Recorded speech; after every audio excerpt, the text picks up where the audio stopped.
right, hey everybody, here at the Channel Partners Conference and Expo. Craig Galbraith, Editorial Director with Channel Futures and Channel Partners.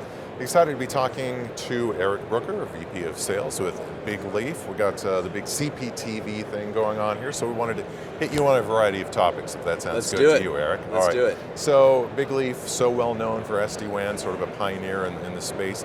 I wanted to talk a little bit about maybe how the technology has evolved, because we've been talking about it now for, seems like several years, but where is it right now? Where is SD-WAN? Yeah, I think it's a really great question. From an evolution perspective, I think the reality of it is security remains to be relevant to a lot of the SD-WAN carriers. For us, our big differentiator is that we sit outside of the security protocol. So for our perspective, the big evolution is really that the channel is adopting it at such a fast pace. Yeah. So I don't know that the technology has evolved so much as the channel. We saw this so much with UCaaS. It took 10, 15, almost 20 years for UCaaS and even contact center to evolve as a service, and we're seeing it at such a clip right now. SD-WAN's doing the same. So partners who historically just sold connectivity now want to have an SD-WAN conversation as it relates to building the foundation of a network. The folks that are selling real complex cloud applications want to have conversations about SD-WAN, building that foundation, but making sure their applications function the way they're supposed to. Yeah, it's been amazing to see this technology in the channel over the past few years, both SD-WAN and UCaaS and sort of the convergence of that. I wanted to ask you about convergence specifically in terms of partner types. I mean, you're probably seeing all kinds of partners wanting to jump on this SD-WAN train. Gosh, that's such an interesting question. The reality of it is the partner community is adopting it. The folks that we're not seeing adopt it today are probably, the folks that don't want to leverage a supplier for the intelligence. Where we really come into play, and where I think really the industry as a whole has evolved, is we want to sell with you. So the folks that haven't sold it historically and don't want a supplier to come in and help them sell, that's about the only group of people that we're not working with today. Wow. Folks that are used to selling Bigleaf Networks, they're selling it with us, they're selling it without us. Folks that don't know enough about SD-WAN and they want someone to sort of hold their hand through the sales process. That's really what we're seeing a lot of right now, is folks engaging with us more now than ever before. Hey, I think I have identified an opportunity, but I don't know. Can you bring your sales engineer? Can you bring your channel team to help support me through the sales process? Have you gotten to the point now where the partner community is really well versed on SD-WAN, or there's still some out there who really need an education in it? That's a tough question. If I'm really honest, I think there's a lot of partners that think they understand SD-WAN. They have an idea of what SD-WAN looks like, but they don't understand the nuances between the SD-WAN suppliers.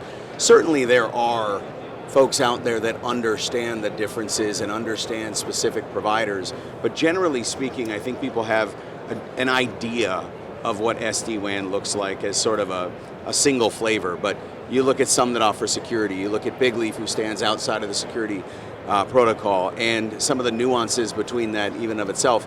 For us, it's the automated provisioning. So yes, absolutely, there are some folks that get it and get it really, really well, and then there's a lot of folks that still want to just ask questions. Where do you fit? Where don't you fit?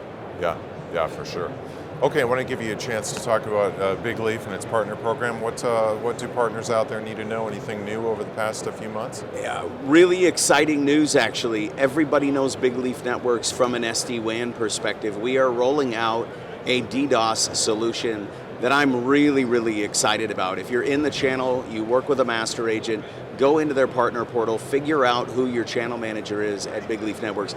DDoS is going to take over in a very new way. We've been sort of rolling it out in beta with a couple key agents over the last couple months, and the appetite, not just from the partner community, but the appetite from the end users to protect themselves is really unparalleled to anything I ever anticipated. The minute we bring up DDoS, an end user wants to have a conversation with them.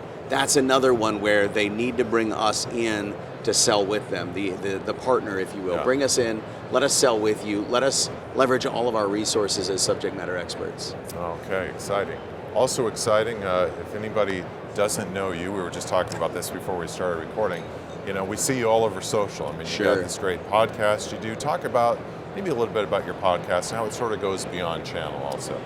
This is such an interesting topic. I started a podcast about a year and a half ago. The idea of the podcast was a focus on culture and leadership. And I think the channel really is an interesting avenue for that, because in business today, in the channel today, a lot of companies say we have amazing leadership, right? We've been doing it 15, 20, 25 years. We have an incredible culture because they've splashed the right words on the walls at the corporate office. But the reality of it is there's an opportunity for us. I joke a lot about channel partners, this particular expo being an avenue where you get to see the same people. A lot of them are wearing different hats. This one is, we're 2 years removed from the last channel partners, and a lot of people are working for new companies. And what the podcast is really all about is helping us identify what a good culture looks like, what good leadership looks like. And I've been really fortunate, from the CEO of Chipotle to the founder of Reebok, to have some really incredible conversations on the show, including some folks in the channel. Yeah, there you go. I got to get you to book me guests for my podcast. Yeah, there you go. You're doing well. There you go. Eric, thanks for your time. Great to see you as always. I hope you enjoy the rest of the show. Thank you so much. Right. I had a blast. Thank you.